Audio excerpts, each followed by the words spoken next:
चलो नવું એક ચેપ્ટર ભણીએ accounting for employee stock option plan. Accounting શીખવાનું છે એ અહીંયા પણ કેવું તો કે એમ્પ્લોઈઝ સ્ટોક ઓપ્શન પ્લાન. આ પ્લાન શું છે? આ સ્કીમ પણ કહેવાય છે, ઇસોસ પણ કહેવાય છે અને ઇસોપ પણ કહેવાય છે. આ સ્કીમ શું છે તો કે નોર્મલી કંપની છે એના માટે જે એમ્પ્લોઈઝ છે એમાં પણ સ્પેસિફિકલી જે કી એમ્પ્લોઈઝ છે એને કંપની રિટેન કરવા માંગતી હોય કે લાંબો ટાઈમ સુધી એ કંપની સાથે કનેક્ટેડ રહે કે જેના કારણે રેગ્યુલર ઓપરેશન્સ છે જે મેઇન ઓપરેશન્સ છે એમાં જો વારે ઘડીએ પર્સન્સ ચેન્જ થતા રહે તો મેનેજમેન્ટ છે એ એટલું સ્મૂથ રન ના કરે. એટલા માટે જનરલી ડાયરેક્ટર્સ છે એવું પ્રિફર કરતા હોય કે ભાઈ મેનેજમેન્ટના પર્સન્સ છે એ કંપની સાથે કનેક્ટેડ રહે લોંગ ટર્મ સુધી, જેના કારણે પોલિસીઝ જે છે એનું ઇમ્પ્લિમેન્ટેશન એ સ્મૂથ રહે. હવે તો આ એક સ્કીમ છે એ ટાઈપની ફ્રેમ કરવામાં આવી છે જેની પાછળનો એક ઇન્ટેન્શન અહીંયા એવું પણ નીકળે છે કે ભાઈ હું મારા વર્કર્સ છે બરાબર છે એને હું એક ઓફર આપું, લાઈક એને એમ કહું કે ભાઈ નોર્મલી મારી કંપની છે એનો શેર માની લો બજારમાં ટ્રેડ થાય છે અત્યારે 500 રૂપિયામાં બરાબર છે. હું મારા એમ્પ્લોઈઝને કહું છું કે હું એક ઓફર આપું છું તમને, એક પ્લાન ઇશ્યુ કરું છું કે જેની અંદર હું તમને આ જ શેર કે જે તમે બજારમાં ખરીદવા જશો કંપનીનો સ્ટોક માર્કેટમાંથી તો તમને 500 માં પડશે, પણ જો આ શેર તમે અમારી સ્કીમમાં પરચેસ કરશો તો તમને ડિસ્કાઉન્ટમાં પડશે. ડિસ્કાઉન્ટમાં પડશે કે અમે તમને આ શેર કેટલામાં આપશું? માની લો ફોર એક્ઝામ્પલ 200 રૂપિયા, તો બેટા 300 રૂપિયા પર શેર ફાયદો થયો કહેવાય. અચ્છા, નંબર ઓફ શેર કેટલા તો એ કંપની ડિસાઈડ કરશે, પણ આ સ્કીમ છે એની અંદર કંપની નોર્મલી પોતાના એમ્પ્લોઈઝ માટે આ સ્કીમ્સ લઈ આવે છે. શેર માટેની સ્કીમ છે બરાબર. આ સ્ટોક એટલે કે અહીંયા શેર સ્ટોક બરાબર છે. તો શેર્સ છે એ કંપની ઓફર કરે છે પોતાના વર્કર્સ એમ્પ્લોઈઝ નોર્મલી એમ્પ્લોઈઝને કહે છે કે જો તમારે કંપનીના શેર અમારી પાસેથી લેશો તો તમને ડિસ્કાઉન્ટમાં પડશે. ડિસ્કાઉન્ટ બહુ સારું એવું ઇશ્યુ કરતી હોય છે, પણ ભાઈ આટલું મોટું ડિસ્કાઉન્ટ આપે છે તો કંપની કાંઈ એક્સપેક્ટ કરશે ને. તો સાઈડમાં કંપની એક ટર્મ કન્ડિશનના પાર્ટ તરીકે એક તમારી સાથે કન્ડિશન કરે છે કે જો તમે આજથી 3 વર્ષ સુધી મારી કંપનીમાં સાથે કનેક્ટેડ રહેશો then after the end of third year you will be eligible to exercise the option. મતલબ કે 3 વર્ષ કમ્પ્લીટ થયા પછી તમને ઓપ્શન મળશે જો તમારે કંપનીનો શેર 200 રૂપિયામાં ખરીદવો હોય તો જે શેર મળે છે કેટલામાં 500 માં, એ જ શેર હું તમને કેટલામાં આપીશ 200. હવે યાર કોઈ પણ નોર્મલ પર્સનને પણ વિચારે કે યાર કંપની પાસેથી 200 માં મળે છે તો કોક આપણે ઉછીના લઈ નહીં 200 માં લઈ અને શેર માર્કેટમાં 500 માં વેચીને આ નીકળી કે આપણે કંઈ હોલ્ડ નથી કરવા છે કે આપણો કોઈ ઇન્ટેન્શન એવો નથી કે હજી 500 ના 600 થાય પછી વેચવું. હા, એ પણ કરી શકો, પણ માની લો તમારી પાસે અત્યારે લિક્વિડિટી છે એ સ્કેર્ડ છે, અછતવાળી છે, મતલબ તમારી પાસે હાથ ઉપર રોકડ નથી તો તમે આ ઓપ્શન પણ કરી શકો કે ભાઈ બે દી પૂરતા કોક પાસેથી ઉછીના લઈ 200 રૂપિયાનો શેર લઈ બરાબર છે અને શેર લાગી ગયા પછી મળી ગયા પછી શું કરી દો સ્ટોક માર્કેટમાં વેચી લો, રૂપિયા છૂટા કરી લો અને on the spot profit earn કરી દો. પણ ભાઈ આ કામ આટલું સરસ મજાનું છે તો કંપની તમારી પાસેથી ઓબ્વિયસલી કંઈ એક્સપેક્ટ કરશે બરાબર. ક્યારે તમને આવો ડિસ્કાઉન્ટમાં શેર મળશે તો કે જ્યારે તમે ટર્મ્સ કન્ડિશન, અચ્છા આ કન્ડિશન ઘણી બધી હોઈ શકે, આ તો મેં એક કન્ડિશન કીધી તમને કે જો તમે મારે ત્યાં 3 વર્ષ સુધી રહેશો તો આફ્ટર 3 યર્સ, આ 3 યરનો લોકિંગ પીરિયડ કહેવાય. શું કહેવાય? લોકિંગ. આ લોકિંગ પીરિયડ છે મેનેજમેન્ટ ડિસાઈડ કરતું હોય છે, એ મેનેજમેન્ટ ઉપર ટોટલી ડિપેન્ડ કરે. ઘણીવાર લોકિંગ પીરિયડ છે એ વિધિન 1 યર કમ્પ્લીટ થઈ જતો હોય કે જેમ કે માની લો યર સ્ટાર્ટ થાય 1 એપ્રિલમાં બરાબર છે અને એન્ડ થાય 31 માર્ચના, તો માની લો કે મેં ઓફર આપી 2 મહિના બરાબર છે અને મેં કીધું કે ભાઈ જે મારી કંપનીમાં 31 માર્ચ સુધી હશે એ 31 માર્ચના એલિજિબલ થશે. તો ખાલી 11 મહિનાનો લોકિંગ પીરિયડ, તમે 11 મહિના ત્યાં છો ધેન માર્ચમાં તમે એલિજિબલ શેર બાય કરવા માટે. તો ટૂંકમાં ટોટલી ડિપેન્ડ કરે છે મેનેજમેન્ટના ડિસ્ક્રિપ્શન ઉપર કે એ લોકિંગ પીરિયડ કેટલા ટાઈમનો રહેશે, કન્ડિશન શું રહેશે બરાબર છે. અચ્છા, આ જે કન્ડિશન છે બેટા એને શું કહેવાય છે? વેસ્ટિંગ પીરિયડ, કે જે સમયગાળામાં કંપનીએ કઈ કન્ડિશન મૂકી હશે એ સમયગાળાને એ લોકિંગ પીરિયડને પીરિયડ। અચ્છા, તો અહીંયા ટેકનિકલ ટર્મ્સ ઘણી બધી છે જે મેઇન તો આપણે સમજવાની છે।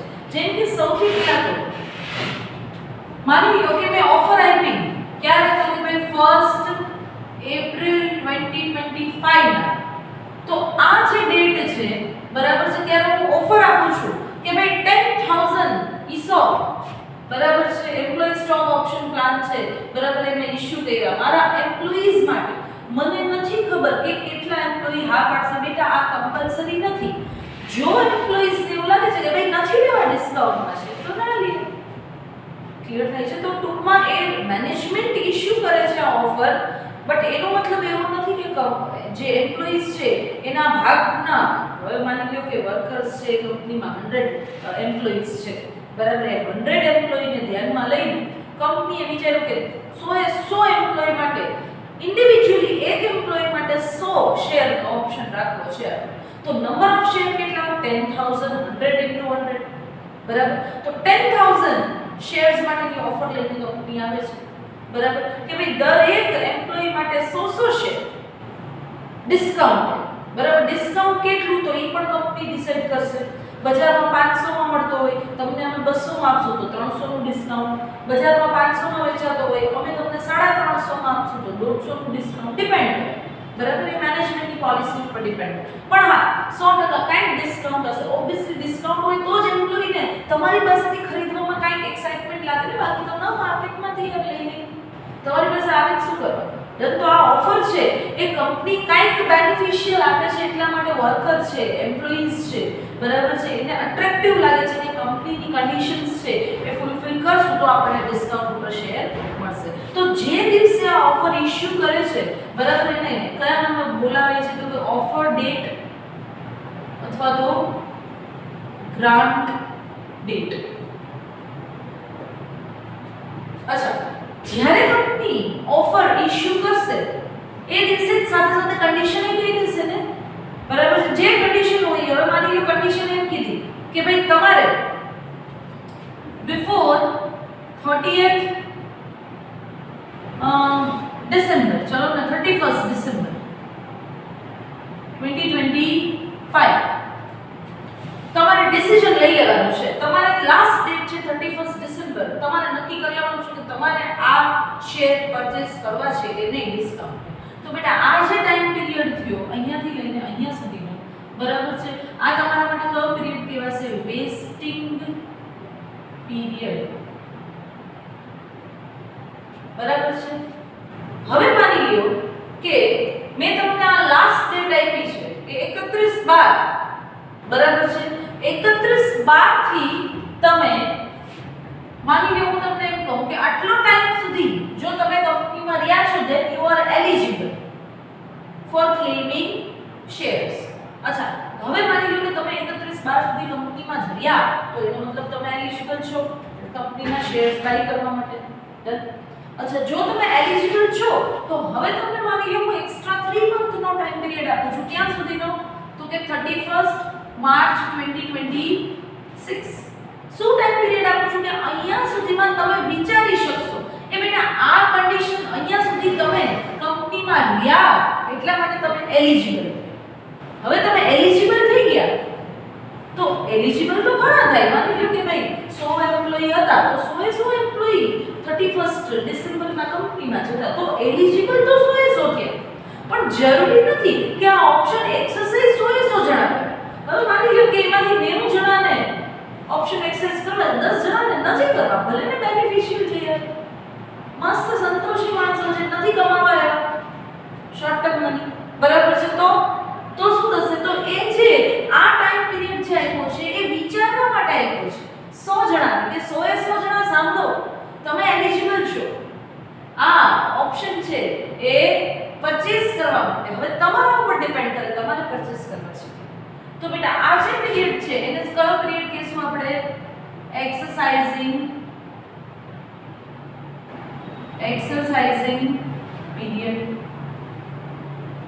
આ એક્સરસાઇઝિંગ પીરિયડ ની અંદર તમારે ઓપ્શન શું કરી લેવાના, એક્સરસાઇઝ કરી લેવાના, મતલબ પરચેસ કરી લેવાના, કંપનીને પૈસા આપીને પરચેસ કરી લેવાના, ડન। હવે શું આ જે મેં તમને આખું લેઆઉટ બતાવ્યું બરાબર છે, આ લેઆઉટ છે એ નોર્મલ સમ નું છે. આ કયા ટાઈપના સમ છે? તો કે આ સી ટાઈપ 2 સમ. સી આ ચેપ્ટર છે ને એ હું બે પાર્ટમાં, એક કોઈ પાર્ટ ચેપ્ટરે ડિવાઈડ નથી કર્યા, પણ હું જ્યારે છોકરાઓને કરાવું છું ત્યારે બે ટાઈપમાં, બરાબર છે, બે પાર્ટમાં એમ જોવા જઈએ તો ચેપ્ટરને ડિવાઈડ કરું છું. એક ટાઈપ 1 અથવા તો ટાઈપ A સમ, નોર્મલી આપણે ટાઈપ A સમ બોલીએ છીએ. ટાઈપ A સમ છે ને એની મજા બહુ જોરદાર છે કે જે વર્ષમાં ઓપ્શન ગ્રાન્ટ થાય છે એ જ વર્ષમાં ઓપ્શન કમ્પ્લીટ પણ થઈ જાય છે. મતલબ કે બેટા યર સ્ટાર્ટ ક્યાંથી 1 એપ્રિલના, યર એન્ડ ક્યાંથી 31 March.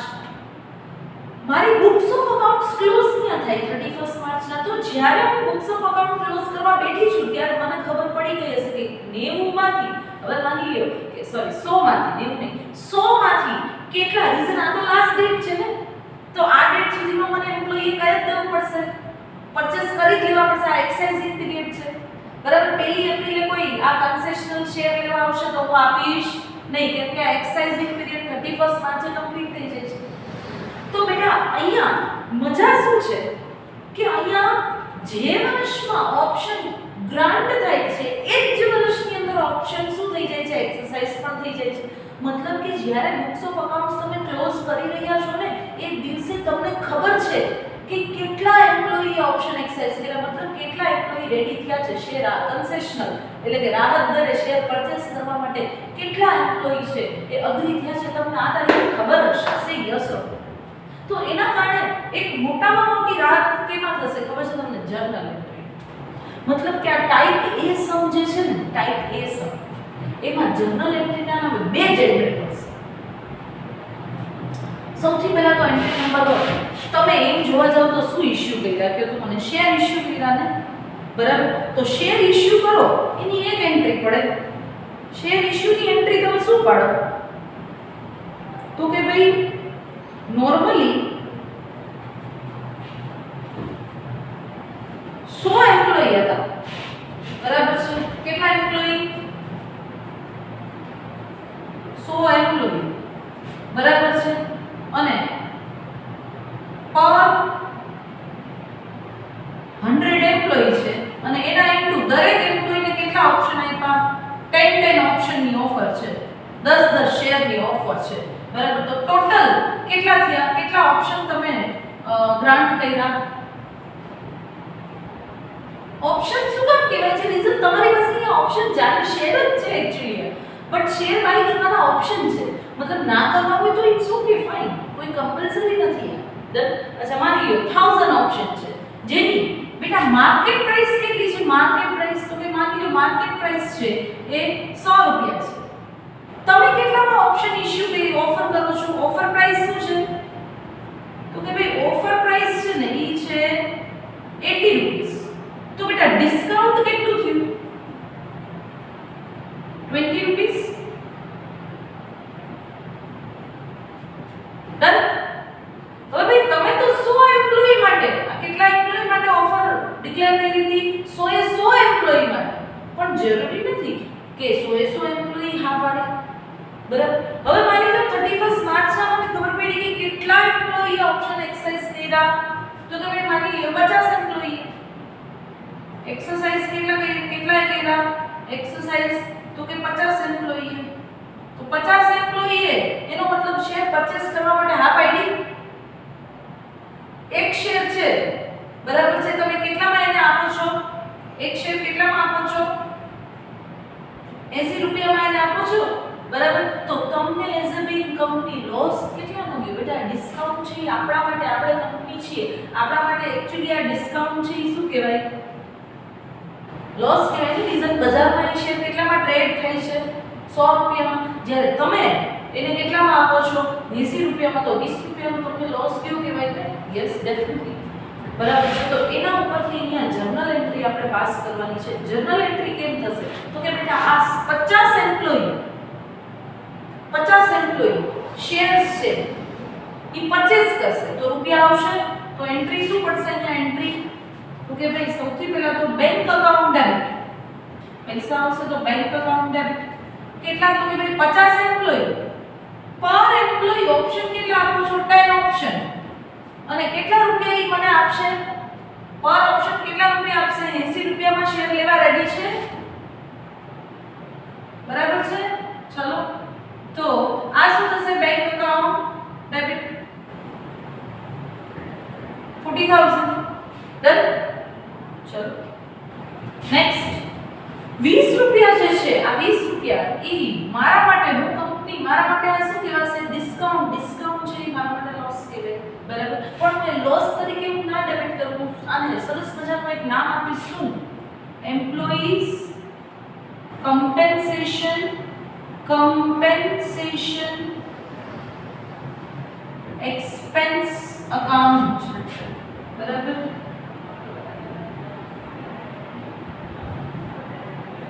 compensation expense account debit ભાઈ કેટલો expense ના મને તો કે 50 એમ્પ્લોય પર એમ્પ્લોય 10 ઓપ્શન અને 20 રૂપિયાનો મને ગયો લોસ તો કેટલા થશે અહીંયા 10000 ડન ચલો શું કરશું ભાઈ તો કે ભાઈ આ શેર છે એની ફેસ વેલ્યુ કેટલી છે આ 100 રૂપિયા તો તમે શું લીધી માર્કેટ પ્રાઇસ આ શેરની ફેસ વેલ્યુ કેટલી છે તો કે 10 રૂપિયા ફેસ વેલ્યુ છે ફેસ વેલ્યુ કેટલી છે તો કે 10 રૂપિયા તો શેર કેપિટલ હંમેશા કેનાથી રેકોર્ડ થાય ફેસ વેલ્યુથી તો કેપિટલ છે એની બેલેન્સ હંમેશા કેવી હોય તમે કેપિટલ ઊભી કરો છો તો ક્રેડિટ બેલેન્સ થશે 2 ઇક્વિટી શેર કેપિટલ પણ બેટા આ કેપિટલ છે એ હંમેશા આપણે ફેસ વેલ્યુથી રેકોર્ડ કરશું 50 એમ્પ્લોય ને પર એમ્પ્લોય 10 શેર આપ્યા બરાબર એક શેરની વેલ્યુ કેટલી 10 રૂપિયા બરાબર છે તો અહીંયા કેટલા થયા ભાઈ 5000 અને 2 ભાઈ આ 10 નો શેર બજારમાં કેટલામાં વેચાય છે 100 રૂપિયામાં તો માથાના 90 રૂપિયા છે એ શું કહેવાશે સિક્યોરિટી પ્રીમિયમ અહીંયા લખશું સિક્યોરિટી પ્રીમિયમ 50 શેર 10 રૂપિયાના 90 લે બરાબર છે કેટલા થયા 45000 ચાલો ડન ચલો હવે આ જે એમ્પ્લોઈઝ કોમ્પન્સેશન એક્સપેન્સ છે બેટા તો આપણે યર એન્ડ ના આ એન્ટ્રી પાડશું રીઝન યર એન્ડ ના મને 31 માર્ચ ના ખબર પડી ગઈ કે મેં ઓફર આપ્યા હતા કેટલા 100 એમ્પ્લોયી માટે ઓફર આપી હતી જેમાંથી કેટલા એમ્પ્લોયી ઓપ્શન એક્સરસાઇઝ કર્યા 90 એમ્પ્લોયી તો યર એન્ડ ના એટલે કે હું આ જે જર્નલ છે બરાબર છે ક્યારે પાડી દઈશ 31st માર્ચ ના હવે 31st માર્ચ ના આપણે બુક્સ ઓફ અકાઉન્ટ્સ ક્લોઝ કરીએ છીએ અકાઉન્ટ્સ ક્લોઝ કરીએ છીએ તો અકાઉન્ટ્સ ક્લોઝ કરશું તો આ એક્સપેન્સ અકાઉન્ટ છે ખર્ચાનું અકાઉન્ટ છે બેટા એ ક્લોઝ કરીને ક્યાં ટ્રાન્સફર કરી દેશું P&L અકાઉન્ટમાં તો આની ડેબિટ બેલેન્સ છે એને શું કરી દઈએ ક્રેડિટ અને ડેબિટ ક્યાં કરી દઈએ આ ખર્ચો સેમ ડેટ ના 31st માર્ચ ના જ આ ખર્ચો ક્યાં લઈ જશું P&L અકાઉન્ટમાં તો એન્ટ્રી શું પડશે P&L account debit to employees compensation expense account કેટલા છે ભાઈ તો કે 10000 ડન આ એક ઇલસ્ટ્રેશન ઇમેજ આપણે બનાવીને સોલ્વ કરેલું છે આ ટાઈપ A સમ છે જ્યાં સુધી ટાઈપ A સમ પૂછાય છે ત્યાં સુધી આપણે ટાઈપ B સમમાં જવાનું નહીં રીઝન તમે આના પછી તરત જ હું ટાઈપ B સમ કરાવડાવીશ બરાબર તમે જોશો કે એમાં તમારે પ્રોવિઝન્સ બનાવવા પડશે શું કામ એ બધું તમને સમજાવીશ પણ પહેલા આપણે ટાઈપ A સમ છે કે ટાઈપ B સમ છે ખબર કેમ પડે તો ખબર એ જ આખો સમ રીડ કરવાનો અને જોઈ લેવાનું કે જે વર્ષમાં ઓફર ગ્રાન્ટ થઈ છે શું એ જ વર્ષમાં ઓફર એક્સરસાઇઝ પણ થઈ જતી હોય ને તો આના જેવો એકેય સમ આપણા સિલેબસમાં કહેવાય નહીં બે જ એન્ટ્રીમાં કામ થાય બરાબર છે તો આ સૌથી ઈઝીમાં ઈઝી તમારો સમ રહેશે બરાબર તો આના બેઝ તમારી બુકના સમ આપણે જોશું હવે સાથે સાથે થિયરીના પોર્શન માટે આપણે ટાઈપ બી સમ જોવા જઈએ તો ટાઈપ બી સમ એટલે શું તો કે જે વર્ષમાં હું આ ઓપ્શન ઓફર કરું છું ગ્રાન્ટ કરું છું એ જ વર્ષ નથી. જેમ કે હું તમને એમ કહું કે ચલો મેં ઓફર છે કે આઈપી કઈ ડેટના, તો કે 1 એપ્રિલ, રાઈટ?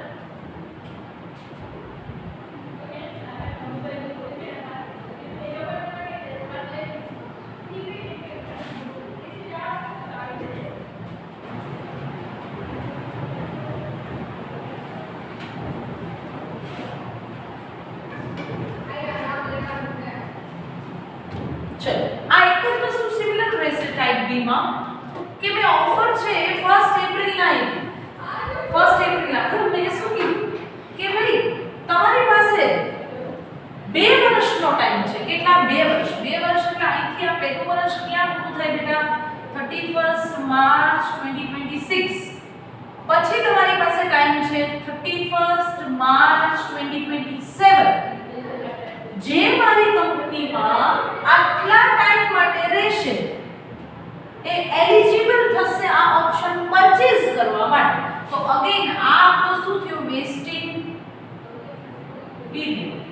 આ વેસ્ટિંગ પીરિયડ ની અંદર હું મારા વર્કર્સને કહું છું કે ભાઈ તમારી પાસે ટાઈમ છે, તમે વિચારી લો જો તમે આ 2 વર્ષ મારી કંપનીમાં રહેશો તો હું વધારાના તમને 3 મહિના વિચારવા આપીશ. મતલબ કે 30th જૂન 2027 સુધીમાં તમારે જો તમને ઈચ્છા હોય તો તમે આ ઓપ્શન છે બરાબર છે એને એક્સરસાઇઝ કરી શકો છો. તો એક્સરસાઇઝ પીરિયડ કહીશું. પણ ભાઈ આ ટાઈપ બી સમમાં મોટી માથાકૂટ શું છે ખબર છે? તમે આજે ઓપ્શન ડિક્લેર કર્યા આજે એટલે કે 1 એપ્રિલ કેટલા ઓપ્શન ડિક્લેર કર્યા? તો કે અગેન 100 ઓપ્શન. 100 એમ્પ્લોયી ના પર એમ્પ્લોયી 10 રીતે કેટલા ઓપ્શન ડિક્લેર કર્યા? 1000 ઓપ્શન્સ ડિક્લેર કર્યા. બરાબર છે? ભાઈ 2 વર્ષ પહેલા તો જે મારી કંપનીમાં રહેશે ને એને જ આ ઓફરનો લાભ મળશે. પહેલી વાત તો એ તો કન્ફર્મ છે. હવે જરૂરી તમે આજની તારીખે જ્યારે તમે ઓફર આપો છો તમને ખબર હશે કે આ ટાઈમ પીરિયડની અંદર હકીકતે આ 100 માંથી કેટલા એમ્પ્લોયી હા પાડશે કહી શકો આજની તારીખે ને પહેલા તમે તો તમારે એક અકાઉન્ટિંગ કેમ કરવું આ તારીખે? કેમ કે પેલો માઇલસ્ટોન તો અહીંયા જ આવશે. પેલો માઇલસ્ટોન એટલે કે 31 માર્ચ 2026 આવી. મેડમ કાઈ નહીં કરવાનું. તમારો તો એક્સરસાઇઝ પીરિયડ 27 માં જાય છે તો 26 માં શું કામ એટલા બધા આગળ પડતા અકાઉન્ટિંગ કરવા જાવ છો? બેટા કરવું પડે. રીઝન આ કેવું અકાઉન્ટિંગ છે? ખર્ચા માટે. રીઝન બેટા તમે બજારમાં જે 100 જે શેર 100 રૂપિયાની માર્કેટ પ્રાઇસ નો છે ને બરાબર છે તમે કેટલામાં ઓફર કરો છો? 80 રૂપિયામાં. તો બેટા 20 રૂપિયાનો તમને પર શેર ખર્ચો તો થવાનો છે ને. તો બેટા જો તમે અકાઉન્ટિંગ સ્ટાન્ડર્ડ સરસ મજાના ભણ્યા હોય ને તો એની અંદર કહેવામાં છે કે એક્સપેન્સીસ છે ને એક્સપેન્સીસ જે એન્ટિસિપેટેડ છે બરાબર જેને તમે અગાઉથી પ્રેડિક્ટ કરી શકો છો તો ખર્ચાનું રેકોર્ડિંગ અગાઉથી થાય છે. બરાબર છે? કન્ઝર્વેટિઝમ અપ્રોચ જે આપણે ભણતા હોય બરાબર છે કે ભાઈ ખર્ચા છે એને આપણે અગાઉથી રેકોર્ડ કરીએ છીએ. હા બટ અનરિયલાઇઝ્ડ ઇન્કમ છે ને એને તમે અગાઉથી રેકોર્ડ નથી કરતા. બટ જે ફ્યુચરના એક્સપેન્સીસ જેને તમે અત્યારથી પ્રેડિક્ટ કરી શકો છો કોઈ ઇવેન્ટ રીઝન તમે આ ઓફર આપી છે તો ડેફિનેટલી કાંઈક ખર્ચો તો થવાનો પણ આ કેટલો ખર્ચો થવાનો એ ખબર નથી. હવે માની લો કે તમે સીધો 2027 માં એ ખર્ચો પાડશો પીએનએલ ડેબિટ તમે નાખો છો ક્યાં? તમે હમણાં જ એન્ટ્રી જોઈ employee compensation expense account close કરીને ક્યાં નાખો છો? પીએનએલ માં. તો જો તમે પીએનએલ માં એ ખર્ચો નાખ્યો એક સાથે 2027 તો બેટા એના કારણે શું થશે ખબર? તમારું 2027 ના ફાઇનાન્શિયલ સ્ટેટમેન્ટનું પરફોર્મન્સ છે ને બગડી જશે. હવે માની લો કે ટોટલ ડિસ્કાઉન્ટનો ખર્ચો ટોટલ નીકળો 5 લાખ તો એક સાથે તમે પીએનએલ ડેબિટ 5 લાખ કરશો તો એ વર્ષે એક સાથે 5 લાખથી પ્રોફિટ શું થઈ જશે? ઘટી જશે. આવડી મોટી વેલ્યુથી પ્રોફિટ ઘટી જાય તો શેર હોલ્ડર રીડર જે ઇન્વેસ્ટર્સ છે એના માઇન્ડ ઉપર આની નેગેટિવ ઇફેક્ટ આવે. બટ જો એની જગ્યાએ તમે કન્ઝર્વેટિઝમ અપ્રોચ પ્રમાણે તમે 2025 માં તમને ખબર જ હતી કે તમે ઓફર ડિક્લેર કર્યા જ છે બરાબર છે તો તમે 31/3/2026 સુધીમાં માની લો જો કોઈ એમ્પ્લોયી કંપનીમાંથી છૂટા નથી થયા તો તમે કન્ઝર્વેટિવ અપ્રોચ પ્રમાણે માની લેશો, અત્યારે ધારી લેશો કે માની લો 100 એ 100, અત્યારે તો એક એમ્પ્લોયી છૂટા નથી થયા ને, તો આજની તારીખે તમે શું માનશો કે જો 2027 માં 100 એ 100 એમ્પ્લોયી કદાચ ઓપ્શન એક્સરસાઇઝ કરે તો ખર્ચો કેટલો? એમ જ અત્યારે તો ફિગર કોઈ એક્ઝેક્ટ નથી લેતી બેટા, એમ જ એક્ઝામ્પલ તરીકે બોલું છું. તો ખર્ચો કેટલો? તો કે ભાઈ હમણાં જ જોયું આપણે 5 લાખ. તો એક કામ કરો, 5 લાખનો ખર્ચો છે ને એ 2 વર્ષ વચ્ચે શું કરી દો? ડિવાઈડ કરી દો. 2 વર્ષનો વેસ્ટિંગ પીરિયડ છે ને, તો એક કામ કરો, પહેલા વર્ષે 2.5 લાખ ડેબિટ કરો, બીજા વર્ષે 2.5 લાખ ડેબિટ કરો, જેના કારણે તમારા પીએનએલ નું જે પરફોર્મન્સ છે એ એક ધારું 2027 નું બગડશે નહીં. પણ મેડમ એમ નહીં, તમે મને એમ કહો કે ચલો મેડમ આજે તો 100 એ 100 એમ્પ્લોયી રહ્યા, બરાબર છે, એટલે મેં એવું માન્યું કે હજી 2027 માં 100 એ 100 એમ્પ્લોયી જ રહેશે અને 100 એ 100 એમ્પ્લોયી શું કરશે? ઓપ્શન એક્સરસાઇઝ કરશે. ચલો 2 ઘડી માની એમ વિચારી અને મેં અહીંયા આ 2.5 લાખ છે એ શું કરી દીધા? પીએનએલ શું કરી દીધા? ડેબિટ કરી દીધા. પણ હકીકતે મેડમ શું થયું ખબર છે? અહીંયા એમ્પ્લોઈઝ છે, બરાબર છે, ઈ એમ્પ્લોયીએ માની લ્યો આ 100 માંથી 90 એમ્પ્લોયી છે ને, એને શું કર્યું? ઓપ્શન એક્સરસાઇઝ કર્યું. ઈ તો તમને ક્યારે ખબર પડશે? 31/3/2027. કેમ ખબર પડી? અચ્છા નહીં, હજી એક ક્રિટિકલ સિચ્યુએશન ચલો કે 100 માંથી છે ને 10 એમ્પ્લોયી છૂટા થઈ ગયા આ ટાઈમ પીરિયડની અંદર, તો એનો મતલબ 10 એમ્પ્લોયીના તો ઓપ્શન જ લેપ્સ થઈ ગયા એટલે ખતમ થઈ ગયા. ઈ ઓપ્શન તો હવે એક્સેસ થઈ જ નહીં શકે. રીઝન એ લોકો વેસ્ટિંગ પીરિયડમાં યાદ નહીં. પહેલી કન્ડિશન એ હતી કે 2 વર્ષ અહીંયા હોવા જોઈએ. હવે માની લો કે આ સમયગાળા દરમિયાન 10 એમ્પ્લોયી છૂટા થઈ ગયા, તો એનો મતલબ ઓપ્શન કેટલા પૂરતા રહ્યા? 90 પૂરતા. પણ જરૂરી થોડું છે કે આ ટાઈમ પીરિયડમાં 90 એ 90 હાજ પાડે. હવે માની લો કે 90 માંથી 80 એમ્પ્લોયી જ આપે, કેટલા?